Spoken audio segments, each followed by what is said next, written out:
Wake up the whole world. Now is the high time to awake out of sleep. Today I'm going to show you the seed of the new world order and also the mark of the beast that they already have. All they have to do is enforcing their law. The whole thing is tied with religion. That's why Revelation chapter 13 verse 17, the Bible says no one can buy or sell. Notice. It's a great honor for me. Thank you so much. Friends, I'm going to give you a little history and then I will tell you the power behind the scene, the new world order. Constantine was the one who united the church and stayed together. Notice, during dark ages, pagan Rome, when he marched them to Tiber River, they said they was baptized. So when they came to the church, they was idol statue worshippers. So when they brought their statues in Roman Catholic Church, they start naming them Christian name, Jupiter and all this thing. They call them Peter and Rosary and all this paganism that they brought to Roman Catholic Church. And some of the Christians they don't like, so they protest against. That's why they call them Protestants or Protestant. So they set up their Jesuit order during 1500. The reason they set their Jesuit order is to destroy the Christians that they protest against their paganism. They also infiltrate the state to control the whole world. They created Masons and now they got Skull and Bones, the Illuminatis, all them secret societies, friends. They control the whole world. And what is Obama and all them powers, they all belongs to secret societies. I love everybody. I don't have a choice if I want to go to heaven, but I got to tell you the truth because the whole thing is tied with Bible. The church and state is going to unite in the last days and they will bring the mark of the beast that the Bible says. So notice. You came from circumference Armageddon. I did, your old country. Yes. And it was successful. Successful, we have some decisions. It's not so easy in this place.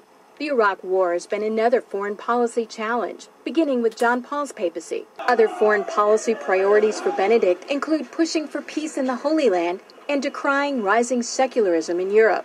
He's also been quietly working to establish relations, something that was not possible during the last papacy, largely because of John Paul's role in the fall of communism in Poland.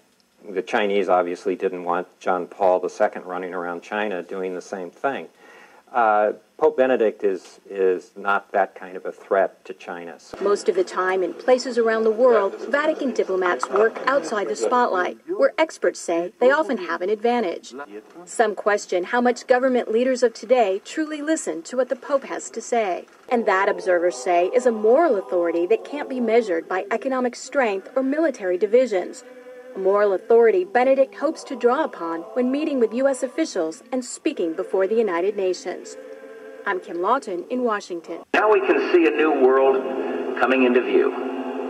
A world in which there is a very real prospect of a new world order. Pope Benedict XVI is calling for a new world financial order. A document entitled Charity and Truth was released just hours before the G8 summit. Friends, the Jesuit order, they also infiltrate every religion, especially Sunday churches.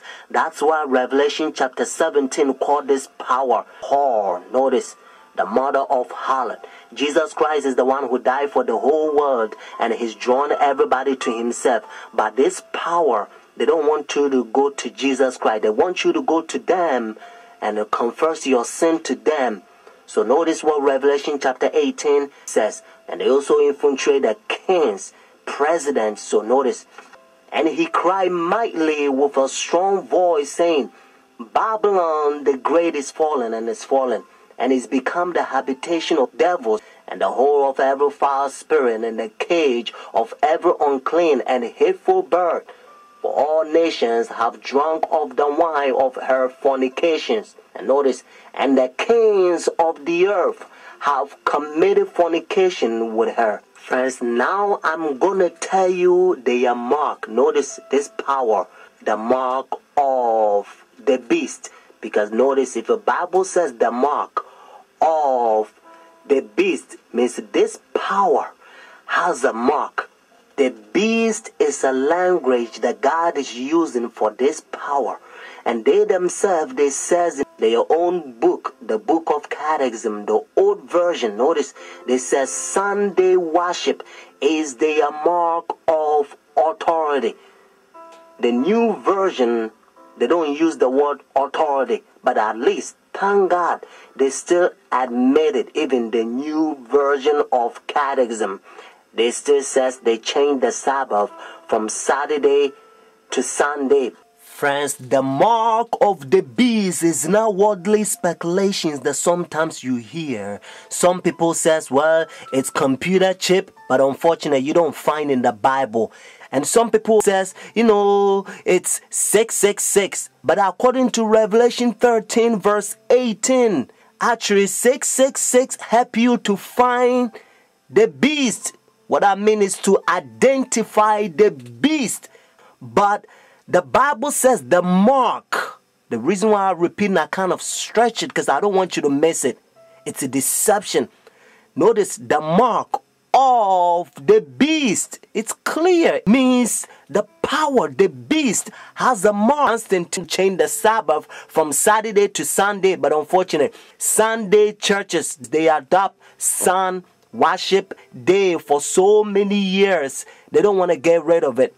But actually, it's a pagan sun worship day, Sunday worship. Look, even the spellings, you'll find out. Matter of fact, if you look at your calendar, Sunday is always begin as the first day of the week. Unfortunately, they will skip, and some people, they don't know, they will count Monday as the first day of the week. Because according to Revelation chapter 12, verse 9, the devil will deceive the whole world. So it's a deception. So a lot of people, the devil, he's in the process blinding the people, including the Christendom. Friends, if you go to church Sunday, notice the first day church, now you don't have the mark of the beast according to Revelation 14 and 13 unless the law is enforced. That's why now you hear different country, they try to forcing the people to not sell or do anything on Sunday because they try to enforce the law. But according to Bible, notice United States is the one who's going to cause the whole world to worship the beast. Their sun worship day means Sunday worship according to Revelation 13. So whenever United States enforce the law, then every country also going to enforce because they control the whole world. Every president on the Roman Catholic Church. Friends, Saturday is always the Sabbath, the 7th day of the week. Notice, and again, it's always Saturday. And that's why the Bible says the 7th day is the Sabbath. Jewish nation, even though I'm not Jewish, they still keep the Sabbath Saturday. And also encyclopedia, you will find it even different language. If you speak Spanish, Sábado means Saturday. You can also find in the Bible, according to Genesis chapter 2, verse 2 to 3, you're going to find out that God created heaven and the earth 6 days, and the 7th day he rested, and that 7th day it's Saturday. And then Jesus Christ, remember, when Adam and Eve they sinned, Jesus Christ came to redeem our soul, and he finished his work 6 days, Friday afternoon. Remember, that's why they call it Easter Friday or Good Friday.